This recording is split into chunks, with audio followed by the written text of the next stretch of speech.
welcome to the channel, Books here, and today we're just going to look at the best Fortnite player in the world. Let's look into it. Fortnite history.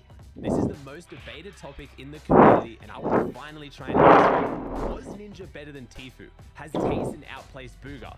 Was And in the comment section below, well, let's find comment out. Kick things off, and this should be no your surprise to anyone. favourite Ninja, or who you think is the best. The player who became so famous even your grandma probably knows who he is. While much of Ninja's success has been on the back of his larger-than-life personality and insane stream antics, a lot of people tend to forget that especially in the early days, Ninja was good.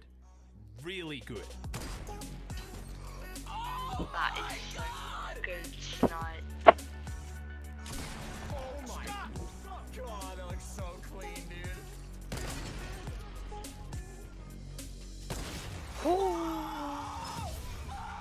That.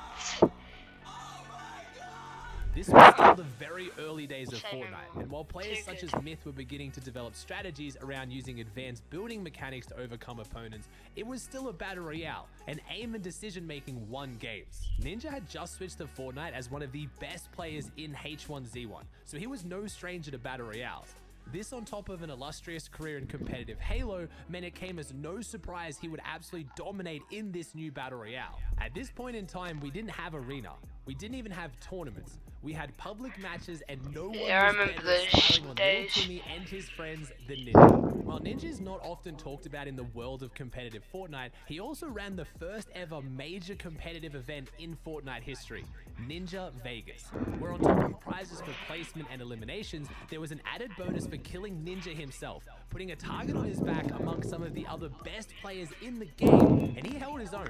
Ninja would go on to compete in traditional Fortnite, placing in Squad FNCS and almost qualifying for World Cup alongside Reverse 2K, but in these early days, he was the undisputed king of Fortnite.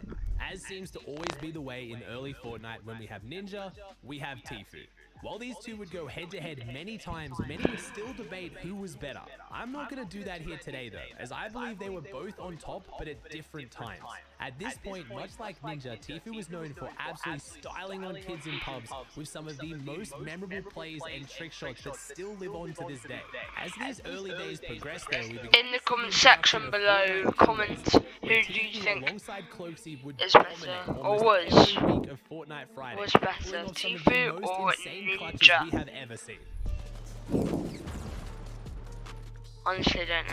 They're both great players. I did really like Tfue. No one south there. Probably watched a bit more than Ninja. So. Let's go! Let's go! Do we win? Do we win? Yet it was as Fortnite transitioned into mid-Chapter 1 and we saw the rise of major tournaments with the introduction of the skirmishes that Tfue would really cement himself as the best in the game. It was no longer just about styling on kids in pubs. It was about taking on the best of the best in the world in custom lobbies.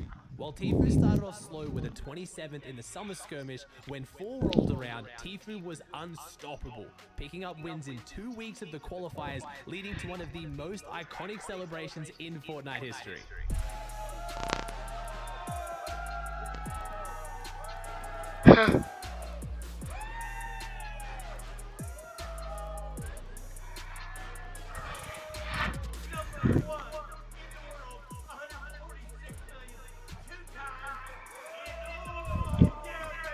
That's when he was at his best, no doubt.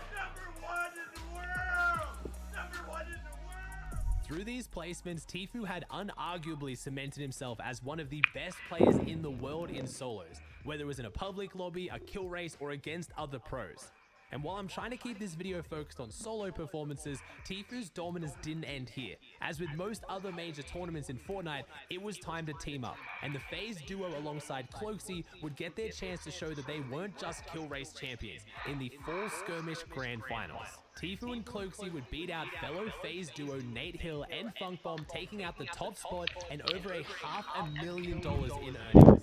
Your number one duo.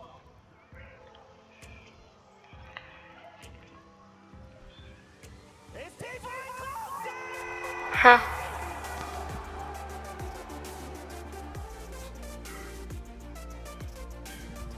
Tfue would continue his dominance throughout much of his career, qualifying for Worlds and placing in multiple I miss FNC Tfue. finals.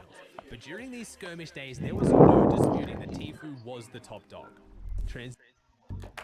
With Welling Outlet, fly for even less and go out in Barcelona, London, Paris, the Canaries, Bilbao, Oviedo and loads more cities.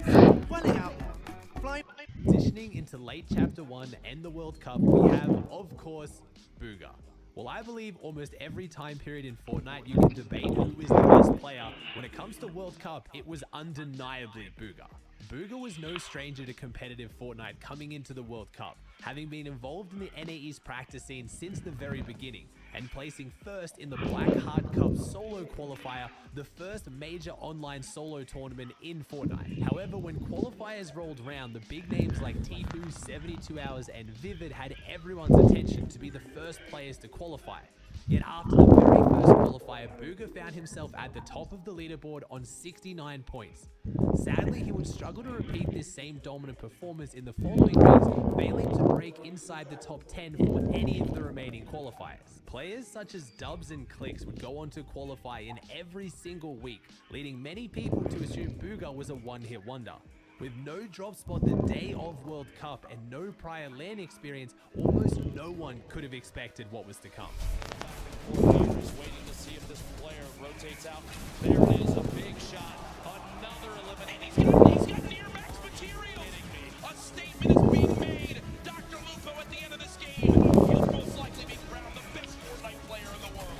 The final moments of Fortnite World Cup. Oh my gosh. Bow down. Wow. To Booga. There's no way anyone beats him.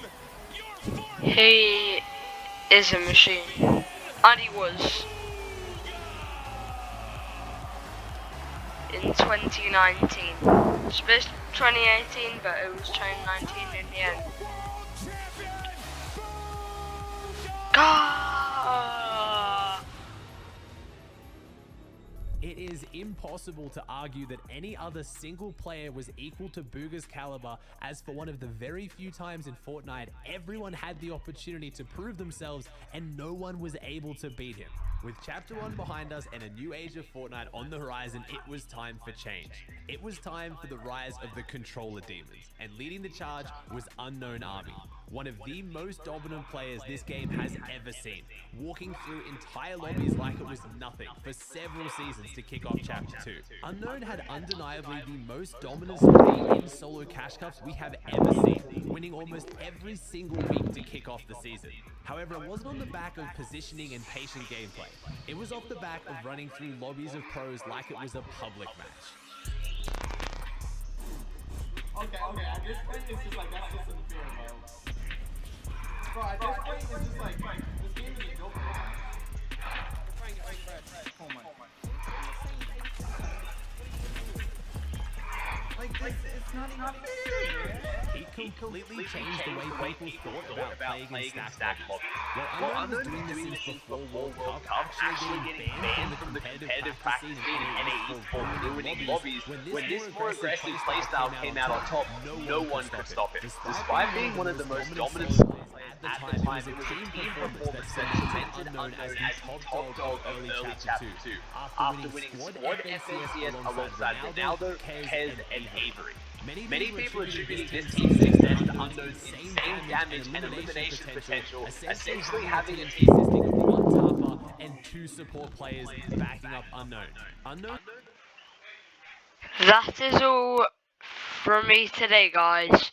Subscribe and like. Comment who do you think was better out of those four pets, or Booga, Tfue, or Ninja. They were the main early ones, or Unknown. From those videos, he is uncracked. So that's all from me today, guys. See you in the next one.